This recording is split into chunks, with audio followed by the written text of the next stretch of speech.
I would like to provide a brief commentary slash response to President Joe Biden's State of the Union address that was given yesterday on March the 1st, 2022. I won't go through the entire speech analyzing and debunking everything he had to say, but I do want to talk about a set of things that were said and that were left out entirely from the speech that I thought were absolutely striking. So, President Joe Biden's presidential tenure so far, in the eyes of many, have been an abject failure, especially those that consider themselves leftist or economic populist. And his abysmal approval rating is evident of that simple fact. Now, of course, we would know that President Joe Biden and his administration would like to deflect and obfuscate, as they have been, from that simple fact that I just gave you by focusing the attention of the American populace on something entirely different. And what have they chosen? A new foreign threat. Or maybe not a new threat, it's an old threat, but they've newly taken the center stage once again, and that is the Russian regime. And that's exactly how he kicked off his State of the Union address, demonizing Russia, demonizing Vladimir Putin, calling for the liberation of the Ukraine, and essentially promising us that this situation is going to get a lot worse. He puffed out his chest, he raised his voice, he put out a lot of blunder. Not once in all of those remarks, which took up a big majority of his State of the Union speech, this chastising Russia. Never once did he call for peace. Never once did he call for a ceasefire. He didn't address the concessions that Russia were asking for previous to the invasion, such as the neutralization of Ukraine, such as the guarantee that they will not join NATO. None of that was discussed, and you can expect the civilian body count in Ukraine to keep piling up as a result. It's an unfortunate reality. He also talked about American manufacturing, something that every president before him has done, and you can expect that trend to continue. You see, they like to talk about buying America and bringing the jobs back. Donald Trump did the same thing. Did he address that issue? No. Did Obama address that issue? No. Has Biden so far adequately addressed that issue? No. Let me give you a very simple fact. In the 1940s, jobs that were manufacturing jobs occupied 30 to 40% of the jobs in this economy. As of now, and this is a fact, manufacturers in the United States account for 11.39% of the total output in the economy, employing 8.51% of the workforce. Now, that's a statistic from 2019, but it hasn't changed much, if at all, and we've been on a steady decline. And every president, past and of course present, as you can see, has promised this same thing, and they've yet to deliver on it. He also talked about his defeats, which in hindsight, I'm not sure why, but I guess he decided it was a good thing to do. And what I mean by that is he talked about the disintegration of what used to be Build Back Better. He touted policies that they're not going to enact, like lower drug prices, paid leave, raising the minimum wage, the PRO Act, investing in community college, extending the child tax credit, which he allowed to expire. He brought these things up.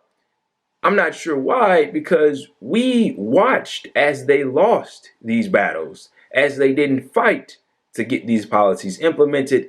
But I assume that he figured that bringing them up would be enough because they would ring pretty nice on the ears of the American people, and just talking about it is enough to secure the Democrats more votes. I have news for you, they are sadly mistaken. He also talked about funding the police, took a jab at a slogan that had arose in the midst of large-scale Black Lives Matter protests, defund the police, and said that we should fund the police. Well, allow me to give you a couple of simple facts here. There is no statistical evidence that suggests that funding the already bloated police budgets in this country, and hiring even more police officers will lead to a decrease in crime. Did you know that some of the police budgets that we have across this country are more than other countries' military budgets? That's a fact. There is no statistical evidence, but allow me to give you this statistic. The United States has the highest number of incarcerated individuals in the world. China, who has a population 4 times the size of the United States, has less people in prison. India, who has a population that far eclipses the one of the US, has a little under 500,000 people in prison. Wow.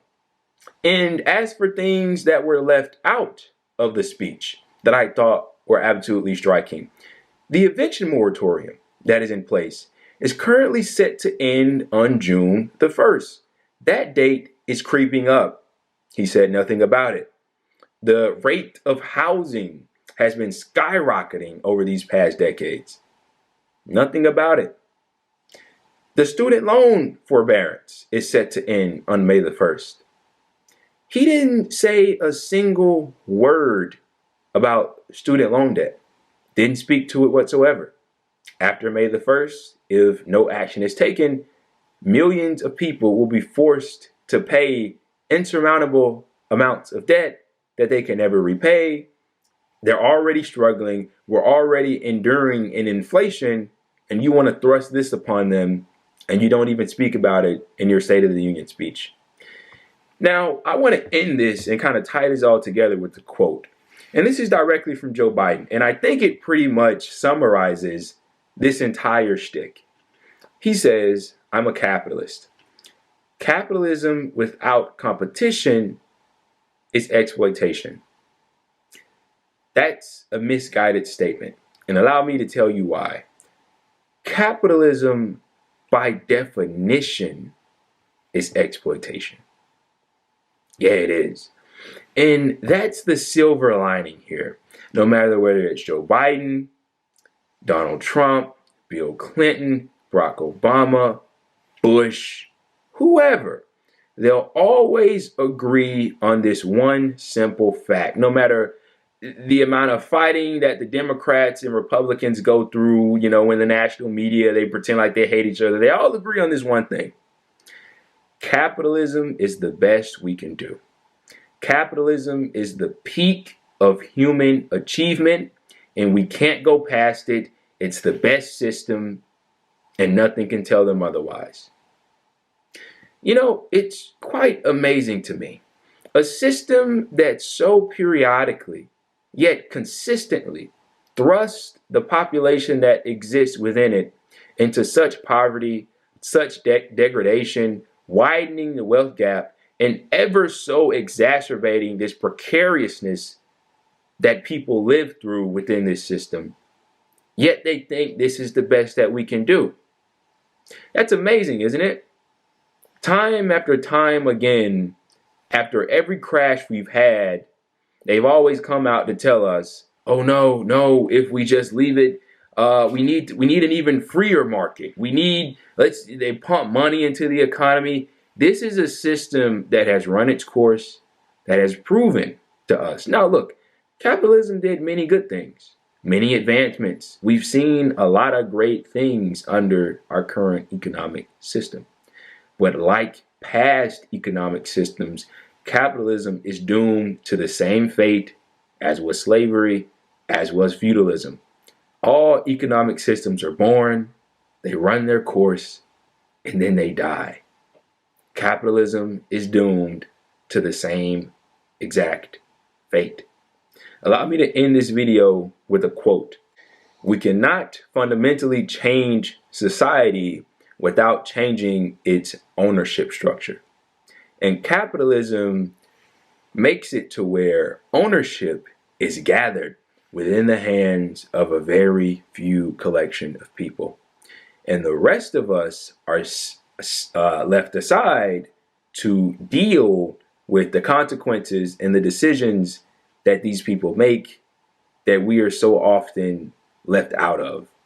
That's not democracy in any sense of the word.